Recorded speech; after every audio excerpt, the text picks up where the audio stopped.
Hello everyone, welcome to cook some magic. तो आज मैं आपके लिए एक बहुत ही काम का वीडियो लेकर आई हूं। घर की ताजी मलाई में एक नींबू निचोड़कर कैसे आप अपने बहुत सारे रुपए बचा सकते हैं, बस यही चीज मैं आपको इस वीडियो में बताऊंगी। तो वीडियो को पूरा देखना, बिल्कुल भी स्किप मत करना। और वीडियो पसंद आए तो इसको लाइक करना, शेयर करना और मेरे चैनल को सब्सक्राइब करना। घर की ताजी मलाई में सिर्फ एक नींबू डालें और 7 से 8 दिन की मलाई से 1 लीटर घी बना लें। तो यहाँ देखिए, यहाँ सबसे पहले मैंने एक बड़ा बर्तन लिया है। मैंने यहाँ भगोने का यूज किया है। तो मलाई का घी निकालने के लिए हमें बड़े बर्तन का यूज करना है ताकि इजीली मलाई का घी निकल जाए। और ये मैंने एक डोंगा मलाई लिए भर के। ये करीब करीब 7 दिन की मलाई है। तो आज इसी मलाई से हम घी बना के तैयार करेंगे। तो सारी मलाई को पहले भगोने में निकाल लेते हैं, बस इस तरीके से। तो सारी मलाई हमने भगोने में डाल ली है।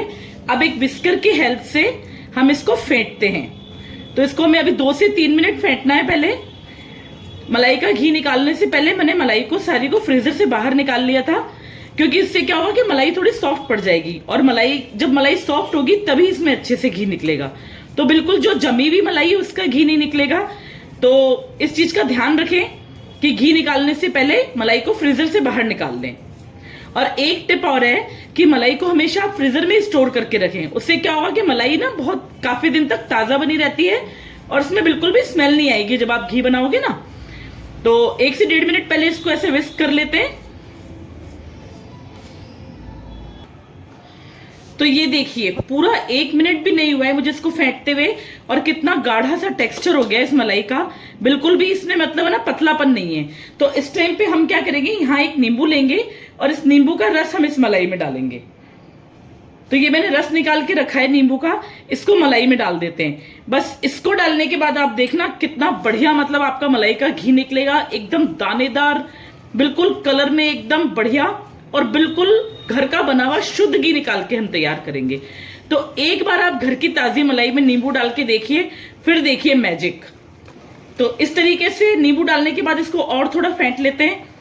ये देखिए, नींबू डालने के बाद मुश्किल से 1-2 बार मैंने घुमाया है और धीरे धीरे बटर सेपरेट होने लगा है और जो छाछ है वो अलग होने लगी है। देखिए इस तरीके से। तो बिल्कुल भी इसमें टाइम नहीं लगता, इस प्रोसेस में इतना जल्दी हो जाता है। ना आपको किसी मिक्सी की जरूरत है, ना आपको किसी भी विस्कर की जरूरत है। आपके अपने हाथों से घर का बना हुआ शुद्ध घी, सिर्फ एक नींबू का चमत्कार। देखिए हो गया ना एकदम, देखते देखते बिल्कुल छाछ अलग और मक्खन अलग। बस इस तरीके से थोड़ा सा और कर लेते हैं हम, ताकि जितनी भी छाछ है हमारी वो सारी अलग हो जाए। ये देखिए, मुश्किल से 1 मिनट ही मैंने इसको किया है और सारा मक्खन अलग हो गया है। तो इस टाइम पे हमें क्या करना है, ये मैंने बिल्कुल आइस कोल्ड वाटर लिया है। पानी ठंडा मेरे पास था नहीं, तो मैंने थोड़े से आइस क्यूब डाल दिए। तो ये पानी थोड़ा थोड़ा करके हम 1-2 बार में इसमें डाल देते हैं। अगर बहुत ज्यादा सर्दी में आप मक्खन निकाल रहे हैं तो आप नॉर्मल वाटर डाल सकते हैं, क्योंकि उन दिनों तो पानी जो नॉर्मल पानी वही बहुत ठंडा होता है, तो हमें आइस कोल्ड वाटर की जरूरत बिल्कुल भी नहीं पड़ेगी। तो ये पानी भी डाल देते हैं इसमें, ताकि मक्खन अच्छे से सेपरेट हो जाएगा। तो इसको भी कर लेते हैं मिक्स बढ़िया से। ये देखिए, अलग ही दिख रहा होगा आपको वीडियो में मक्खन, मतलब इतना क्विक प्रोसेस हुआ है ना, ये मात्र 2 मिनट के अंदर मक्खन बाहर आ गया एकदम। ये देखो, तो ये देखिए सारी छाछ बिल्कुल अलग हो गई है हमारी और मक्खन एकदम अलग हो गया है। तो इसको सेपरेट कर लेते हैं मक्खन को बिल्कुल एक साइड पे। ये देखिए कितना बढ़िया सा एकदम व्हाइट प्योर मक्खन निकल के तैयार हुआ है हमारा। तो सारा मक्खन अब हमें करना पड़ेगा थोड़ा सा हाथों का यूज। तो इसको स्पैचुला को हटाते हैं साइड पे और थोड़ा सा हाथों से इसको सेपरेट कर लेते हैं, क्योंकि जो काम हाथ कर सकते हैं वो काम कोई चमचा या स्पैचुला नहीं कर सकता है। तो ये देखिए, इसको एक साइड पे कर लेते हैं और सारा मक्खन निकाल के ना हमें वॉश करना है साफ पानी में, ठंडे पानी में, ताकि इसमें जो एक्स्ट्रा छाछ है हमारी वो निकल जाए। ये देखिए कितना मस्त मजेदार हमारा मक्खन निकल के तैयार हुआ है। दिख रहा है ना, बढ़िया एकदम।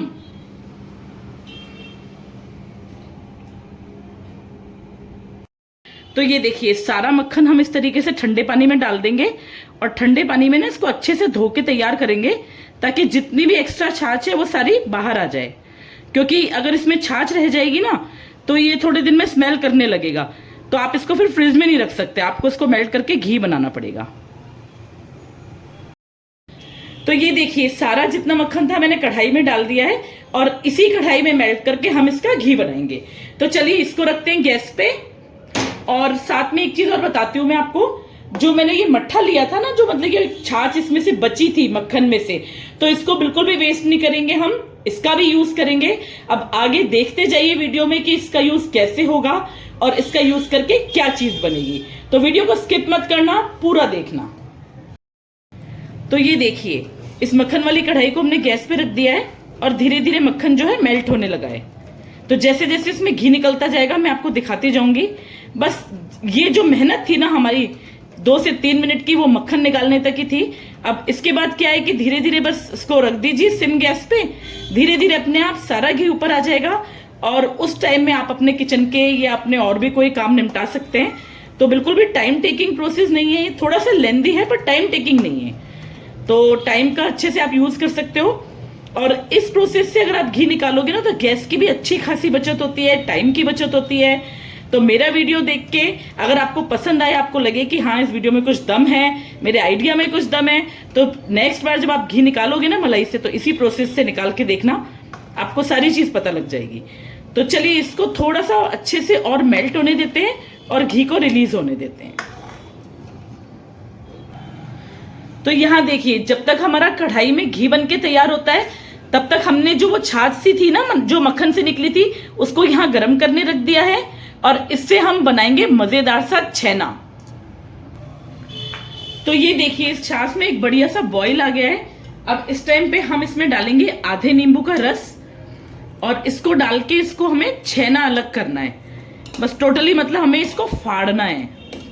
ये देखिए बस थोड़ा सा नींबू डाल के आधे मिनट के लिए वेट करते हैं इसका। तो ये देखिए दूध हमारा जो मट्ठा था वो अच्छे से फट चुका है और छेना इसमें अलग हो गया है और बाकी पानी पानी सा था वो ग्रीन ग्रीन सा वो अलग हो गया है। तो इसको फाड़ने के लिए अगर आपके पास नींबू नहीं है तो आप दही का भी यूज कर सकते हो या उसका टाटरी का यूज कर सकते हो, नहीं तो आप विनेगर का यूज कर सकते हो।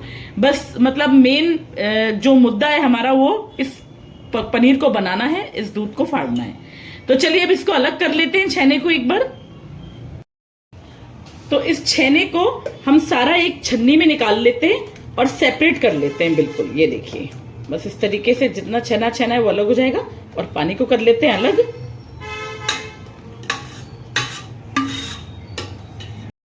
ये देखिए इतना बढ़िया हमारा बिल्कुल फर्स्ट क्लास छेना बन के तैयार हुआ है। अब इस छेने से आप कोई मिठाई बना के तैयार कर सकते हैं घर में, आप पनीर भुजी बना सकते हैं और इसको अच्छे से कपड़े में मतलब पनीर की तरह सेट करके इसको पनीर की सब्जी भी बना सकते हैं। तो बिल्कुल मल्टीपर्पज चीज है ये। तो मैं तो अपने घर में इसकी मिठाई बना के तैयार करती हूँ, आप जैसा चाहे वैसा इसका यूज कर सकते हैं। तो चलिए इसका सारा पानी निकाल लेते हैं थोड़ा दबा दबा के, बस इस तरीके से। तो ये देखिए जब तक हमने उस मट्ठे से हमारा छेना बना के तैयार किया तब तक इस मक्खन में भी अच्छा सा एक बॉईल आ गया है और ऊपर थोड़े से झाग झाग आ गए हैं। अब 3 से 4 मिनट हम इसको कुक करेंगे लो फ्लेम पे, तो घी हमारा धीरे धीरे अपने आप सेपरेट होने लग जाएगा। मतलब हमें कुछ करना नहीं है, बस थोड़ा थोड़ा सा बीच में ऐसे करछी मारते रहना है। जो ये साइड पे जो स्टिक हो जाता है ना, इसको थोड़ा सा रिमूव करते रहेंगे तो बढ़िया हमारा शुद्ध एकदम दानेदार घी बन के तैयार होगा। तो चलिए इसको थोड़ा कुक होने देते हैं 2 से 3 मिनट तक। तो ये देखिए 2 से 3 मिनट हो चुके हैं इसको मीडियम फ्लेम पे मुझे कुक करते करते, और धीरे धीरे आपको दिख रहा होगा घी अलग सेपरेट होता जा रहा है और जो इसमें से खोआ सा बचता है ना वो अलग सेपरेट होता जा रहा है। तो अभी इस टाइम पे पूरा घी हमारा निकला नहीं है, अभी हमें इसको थोड़ा सा और कुक करना है ताकि बिल्कुल से जो इसका खोआ है वो बिल्कुल नीचे बैठ जाएगा, एकदम अलग हो जाएगा और घी बिल्कुल ऊपर तैर के आ जाएगा। तो 2 से 3 मिनट इसको और कुक कर लेते हैं, फिर दिखाती हूँ आपको। ये देखिए 2 मिनट और हो गए इसको कुक करते करते और सारा जितना भी हमारा शुद्ध घी था ना एकदम ऊपर आ गया है। और जो इसका वेस्टेज नहीं कह सकते, इसको खोआ बोलेंगे हम, तो इसका जो खोआ है वो अलग से सेपरेट हो गया है और नीचे तले में बैठता जा रहा है। तो बस ये घी हमारा प्रिपेयर हो चुका है। इस टाइम पे हम गैस बंद कर देंगे क्योंकि इससे ज्यादा हम कुक नहीं करेंगे। क्योंकि घी अगर ओवर कुक हो जाएगा ना तो एक तो कलर चेंज हो जाएगा और ऊपर से थोड़ा सा कसैलापन आ जाएगा घी में, तो वो हमें बिल्कुल भी नहीं चाहिए, क्योंकि इस घी को हम स्टोर करके भी रख सकते हैं। तो चलिए इस टाइम पे गैस बंद कर देते हैं और घी को ठंडा होने देते हैं। तो ये देखिए घी हमारा अच्छे से ठंडा हो चुका है और इसका जो खोए वाला पार्ट है ना ब्राउन ब्राउन सा, वो नीचे बैठ गया है और ऊपर एकदम घी सेपरेट हो गया है। तो चलिए अब इस घी को छान के अलग कर लेते हैं। तो ये देखिए सारा घी मैंने छान के तैयार कर लिया है और कितना बढ़िया शुद्ध एकदम घी हमारा बनके तैयार हुआ है। और साथ ही में देखिए ये मैंने छेना भी बना के तैयार किया है। तो इससे हम कुछ भी बना सकते हैं, अपनी मिठाई बना सकते हैं, पनीर के पराठे, पनीर की भुर्जी, जो आपका मन करे वो बना सकते हो। मतलब जीरो वेस्टेज है इस प्रोसीजर से अगर हम घी निकालते हैं तो। बहुत ही बढ़िया मेथड है। मेरा वीडियो देख के जरूर आप एक बार ट्राई करना। तो कैसा लगा आपको मेरा वीडियो मुझे कमेंट करके जरूर बताना और मेरे बताए प्रोसीजर को फॉलो करके जरूर से ऐसे घी निकालना। बहुत बढ़िया प्रोसीजर है, एक बार जरूर से ट्राई करना। तो आज के लिए इतना ही, मिलते हैं नेक्स्ट वीडियो में। Thank you so much. Cook some magic.